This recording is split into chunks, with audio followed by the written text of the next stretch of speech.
Class BCom part first business administration का paper second entrepreneurship and small business management.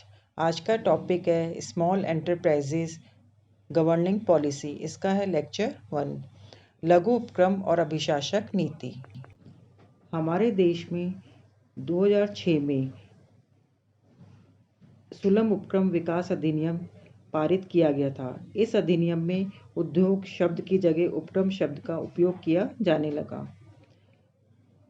साधारण शब्दों में कहा जा सकता है कि लघु उपक्रम नीति से तात्पर्य एक ऐसी नीति से होता है जो लघु उपक्रमों से संबंधित 3 पहलुओं पर निर्धारित करती है।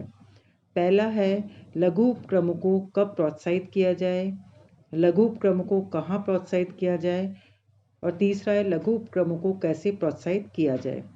तो इस प्रकार से हमें यहाँ पे लघु उपक्रमों को व्यापक अर्थ में समझने की आवश्यकता है। लघु उपक्रम में वास्तव में सूक्ष्म, लघु और मध्यम उपक्रम शामिल किए जाते हैं। व्यापक अर्थ में लघु सुलभ उपक्रम नीति वह सरकारी नीति है जिसमें देश के सूक्ष्म, लघु और मध्यम उपक्रमों की स्थापना, विकास, विस्तार, प्रबंध संचालन, श्रम, विदेशी पूंजी आदि के नियमन और नियंत्रण संबंधी सरकारी विचारधारा का समावेश होता है। कहने का तात्पर्य यह है कि जो लघु सुलभ उपक्रम नीति है वो सरकार की नीति होती है जिसके अंतर्गत देश के जो सभी सूक्ष्म, लघु और मध्यम आकार के जो उपक्रम है इनकी स्थापना, इनके विकास, विस्तार, इनका प्रबंध संचालन है, श्रम, विदेशी पूंजी आदि का नियमन और नियंत्रण से संबंधित जो सरकारी नीति है वो इनके संचालन से संबंधित सरकारी नीति बनाई जाती है।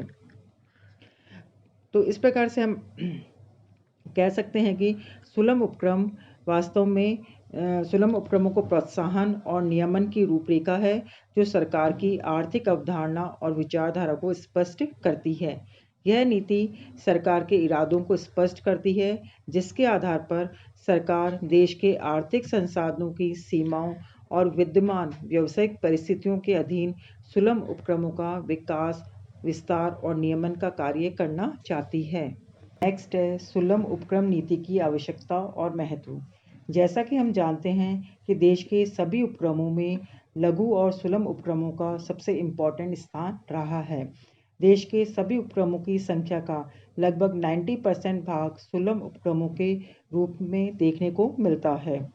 बड़े उपक्रम तो देश के शहरी और कस्बों वाले क्षेत्रों में पाए जाते हैं, लेकिन इसके विपरीत जो सुलभ उपक्रम हैं वो देश के कोने कोने में सर्वव्यापी होते हैं। अब जो सुलभ उपक्रमों से संबंधित जो नीति की आवश्यकता और जो महत्व है वो वर्तमान आधुनिक समय में किस प्रकार से हो सकती है। उसका पहला पॉइंट है देश का संतुलित विकास करना। जैसा कि हम जानते हैं कि किसी भी देश का संतुलित विकास करना आवश्यक है। सुलभ उपक्रम जो नीति है उसके द्वारा छोटे बड़े उद्योग, पूंजीगत उद्योग है, उपभोक्ता उद्योग है, कृषि आदि का जो विकास का स्वरूप स्तर निर्धारित करके देश का संतुलित आर्थिक विकास का मार्ग निर्धारित किया जा सकता है। नेक्स्ट है देश के स्थानीय संसाधनों के सदुपयोग के लिए। जैसा कि हम जानते हैं कि देश के हर कोने में अलग अलग स्थानीय संसाधन मिलते हैं, तो देश के हर कोने में अलग अलग जब स्थानीय संसाधन मिलते हैं तो उनका मैक्सिमम यूटिलाइजेशन करने के लिए भी जो लघु उपक्रम नीति है उसकी आवश्यकता होती है। इसमें जैसे देश के प्रत्येक भाग में प्रत्येक क्षेत्र के स्थानीय संसाधनों के सदुपयोग को निश्चित करने के लिए उस क्षेत्र के अनुरूपी सुलभ उपक्रम नीति की आवश्यकता होती है। नेक्स्ट है आर्थिक एकाधिकारों पर नियंत्रण करना। सुलभ उपक्रम नीति देश में आर्थिक एकाधिकार को रोकने के लिए भी एक इम्पॉर्टेंट टूल का काम करती है। इसके द्वारा पहले से ही यह भली प्रकार निर्धारित किया जाता है कि किस प्रकार के उपक्रमों के स्वामित्व का विकेंद्रीकरण किया जाएगा और आर्थिक एकाधिकार को रोकने का प्रयास किया जाएगा। नेक्स्ट पॉइंट है सभी भौगोलिक क्षेत्रों का संतुलित विकास करना। जो सुलभ उपक्रम नीति है उसके द्वारा देश के सभी भौगोलिक क्षेत्रों अथवा राज्यों का नियंत्रित रूप से संतुलित विकास किया जा सकता है। यह तभी संभव हो सकता है जबकि इस नीति से संपूर्ण राष्ट्रीय हितों का पूरा ध्यान रखा जाए। नेक्स्ट है सभी आकार के उद्योगों के समन्वित विकास को प्रोत्साहित करना। सुलम उपक्रम नीति के द्वारा सूक्ष्म, लघु, मध्यम, बृहत स्तरीय उद्योगों का समन्वित विकास किया जा सकता है और किसी भी देश के विकास के लिए सभी प्रकार के उद्योगों का समन्वित विकास बहुत ही आवश्यक होता है। जो सुलम उपक्रम नीति है वो सभी प्रकार के उद्योगों की जो भूमिका है उसको निर्धारित करती है और साथ ही जो बड़े उद्योग और जो सुलम उपक्रमों के बीच में जो कंपटीशन होता है उसको समाप्त करने के लिए भी ये जो नीति है वो बहुत ही महत्वपूर्ण भूमिका अदा करती है। नेक्स्ट पॉइंट है आधुनिक तकनीक के विकास एवं उपयोग को प्रोत्साहन। जो सुलम उपक्रम नीति है वो सुलम उपक्रम में आधुनिक तकनीक के विकास और उनमें उन तकनीकों के उपयोग को प्रोत्साहित करने के लिए भी आवश्यक है। इसमें उन उपायों का समावेश भी किया जा सकता है जिससे इन तकनीक के विकास और उपयोग को जो प्रोत्साहित किया जा सकता है। नेक्स्ट पॉइंट है उद्यमिता प्रशिक्षण और कौशल विकास को प्रोत्साहन। सुलम उपक्रम जो विकास नीति है इसमें उन विषयों को शामिल किया जा सकता है जिससे देश में उद्यमिता प्रशिक्षण और कौशल का विकास किया जा सके। नेक्स्ट पॉइंट है परंपरागत कला का संरक्षण। सुलम उपक्रम नीति देश के जो परंपरागत कला और संस्कृति को संरक्षण प्रदान करने में भी महत्वपूर्ण रूप से योगदान प्रदान करती है। नेक्स्ट है श्रम और पूंजी में सौहार्दपूर्ण संबंधों का निर्माण करना। सुलम उपक्रम नीति श्रम और पूंजी दोनों की जो इम्पोर्टेंस है उसको स्पष्ट किया जा सकता है जिससे उद्योग में दोनों को इम्पोर्टेंट जो स्तंभ है स्तंभों के द्वारा सौहार्दपूर्ण संबंधों का निर्माण किया जा सकता है। सरकार का श्रम और पूंजीपतियों के प्रति व्यवहार का स्पष्ट विवरण इस नीति में दिया जा सकता है और साथ ही जो श्रमिकों की विभिन्न प्रकार की समस्याओं के निराकरण और उनकी सुविधाओं के विकास और विस्तार पर व्यापक ध्यान इस नीति में दिया जाता है। नेक्स्ट पॉइंट है विदेशी पूंजी के क्षेत्र का निर्धारण। सुलम उपक्रम नीति के द्वारा विदेशी पूंजी निवेश की क्या पॉसिबिलिटीज़ है उसका भी निर्धारण करना आसान हो जाता है क्योंकि सरकारी नीति विदेशी व्यवसायों को आकर्षित करना चाहती है या नहीं करना चाहती है इसमें इस नीति के द्वारा स्पष्ट संकेत प्राप्त हो सकता है। नेक्स्ट है आधुनिक तकनीक और ज्ञान के उपयोग को प्रोत्साहित करना। सुलम उपक्रम नीति आधुनिक तकनीक और ज्ञान के उपयोग को भी प्रोत्साहित किया जा सकता है।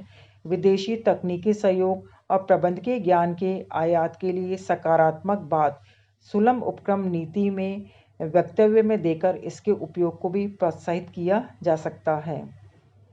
नेक्स्ट पॉइंट है नए साहसियों को प्रोत्साहित करना। सुलम उपक्रम नीति में ये प्रोविज़न किया जा सकता है कि उसमें नए साहसियों को प्रोत्साहित किया जाएगा या नहीं किया जाएगा तो उसमें उसके अनुकूल प्रावधान बनाए जा सकते हैं। नेक्स्ट है उदारीकरण, भूमंडलीकरण और निजीकरण की नीतियों को क्रियान्वित करना। अब वर्तमान युग में जैसा कि हम जानते हैं कि उदारीकरण, भूमंडलीकरण और निजीकरण अत्यंत आवश्यक है तो इसमें नीतियों में प्रावधान इसमें प्रोविज़न डाल सकती है कि उदारीकरण, भूमंडलीकरण और निजीकरण के प्रति सरकार का क्या रवैया है। नेक्स्ट है तीव्र आर्थिक विकास करना। सुलम उपक्रम नीति के जो डिफरेंट ये ऑब्जेक्ट है उनको पूरा और ये जो आवश्यकता है उनको पूरा करने से क्या होगा देश के तीव्र आर्थिक विकास के लक्ष्य को आसानी से प्राप्त किया जा सकता है। जब देश के आर्थिक विकास होगा तो देश की जो प्रति व्यक्ति की जो प्रोडक्टिविटी है वो इंक्रीज़ होगी, साथ ही जो राष्ट्रीय उत्पादकता उसमें वृद्धि की जा सकती है। नेक्स्ट है भारत में लघु उपक्रम नीतियाँ। हमारे देश की औद्योगिक नीति में ही लघु उद्योगों के संबंध में कुछ नीतिगत बातों का उल्लेख किया जाता है। हमारे देश में 20वीं शताब्दी तक निम्नलिखित औद्योगिक नीति या औद्योगिक नीति प्रस्ताव घोषित किए गए थे। वो कौन कौन से औद्योगिक नीति प्रस्ताव हैं? औद्योगिक नीति प्रस्ताव 1948, औद्योगिक नीति प्रस्ताव 1956, औद्योगिक नीति प्रस्ताव 1977, फिर है औद्योगिक नीति प्रस्ताव 1980, नेक्स्ट है औद्योगिक नीति प्रस्ताव 1990 एंड फिर है औद्योगिक नीति प्रस्ताव 1991 1991। तो जो लेक्चर 1 है उसमें मैं आप लोगों से चर्चा करूंगी 1948, 1956, 1977 और 1980 की औद्योगिक नीति प्रस्ताव के बारे में चर्चा करेंगे। और बाकी जो शेष है 1990 और 1991 की जो औद्योगिक नीति प्रस्ताव में लघु उपक्रम के बारे में क्या नीतियां बनाई गई है, इसके बारे में इसका जो लेक्चर 2 है उसमें आप लोगों से मैं डिस्कस करूंगी। तो सबसे पहले है औद्योगिक नीति प्रस्ताव 1948। स्वतंत्रता प्राप्ति के पश्चात सन 1948 में औद्योगिक नीति प्रस्ताव 1948 पारित किया गया था। इस नीति में ही लघु और कुटीर उद्योगों की महत्वपूर्ण भूमिका को स्वीकार किया गया था और इस नीति में लघु और कुटीर उद्योगों के संबंध में कुछ प्रमुख नीतिगत बातें भी निर्धारित की गई थी। वो प्रमुख नीतिगत बातें कौन कौन सी है? पहला था कि सरकार लघु और कुटीर उद्योगों को प्रोत्साहित करेगी जिनसे जो उनके जो स्थानीय संसाधन है उनका बेहतर उपयोग किया जा सके और जो उपभोक्ता माल के संबंध में आत्मनिर्भरता की प्राप्ति की जा सके। फिर दूसरा ये है कि जो लघु और कुटीर उद्योगों के विकास को जो प्राथमिक दायित्व है वैसे तो स्टेट गवर्नमेंट का होगा, लेकिन जो सेंट्रल गवर्नमेंट है वो इन उद्योगों के विकास के संबंध में मूलभूत नीतियों का निर्माण करेगी और जो स्टेट गवर्नमेंट है उनके प्रयासों के साथ में उसको कोऑर्डिनेट करेगी। नेक्स्ट है औद्योगिक नीति प्रस्ताव 1956। औद्योगिक नीति प्रस्ताव 1956 में लघु और कुटीर उद्योगों के संबंध में जो नीतिगत बातें सम्मिलित की गई थी वो कई है। उनमें सबसे पहले है कि सरकार लघु, कुटीर और ग्रामीण उद्योगों को कराधान प्रावधानों में और प्रत्यक्ष सहायता करेगी। फिर नेक्स्ट है सरकार साथ ही देश का केंद्रित क्षेत्र स्वावलंबी हो इसके लिए भरसक प्रयास करेगी। फिर नेक्स्ट है कि देश की सरकार इनके उद्योगों का विकास को वृहत उद्योगों के विकास के साथ में क्या करेगी, कोऑर्डिनेट करने का प्रयास करेगी। और साथ ही इसमें ये नीतिगत प्रावधान किया गया कि जो देश के सरकार जो है लघु और कुटीर उद्योगों की प्रतिस्पर्धी क्षमता में सुधार करने के लिए भी प्रयास करेगी। तो ये जो नीतिगत बातें हैं इनके लिए सरकार ने कुछ उस समय उपाय भी किए कि सरकार ने जैसे पहले ही किया कि केवल लघु और कुटीर उद्योगों के द्वारा जो उत्पादन हेतु 128 मदों को आरक्षित किया गया और साथ ही सरकार ने सरकारी कार्यालयों को केवल लघु और कुटीर उद्योगों से ही खरीदने के लिए 166 उत्पाद मदों को आरक्षित कर दिया गया। नेक्स्ट है औद्योगिक नीति प्रस्ताव 1977। औद्योगिक नीति प्रस्ताव 1977 में लघु और कुटीर उद्योगों के लिए जो बातें शामिल की गई थी वो कई है, उनमें से कुछ इस प्रकार से हैं। सबसे पहले तो इसमें लघु उद्योगों को 3 वर्गों में विभाजित करने की घोषणा की गई।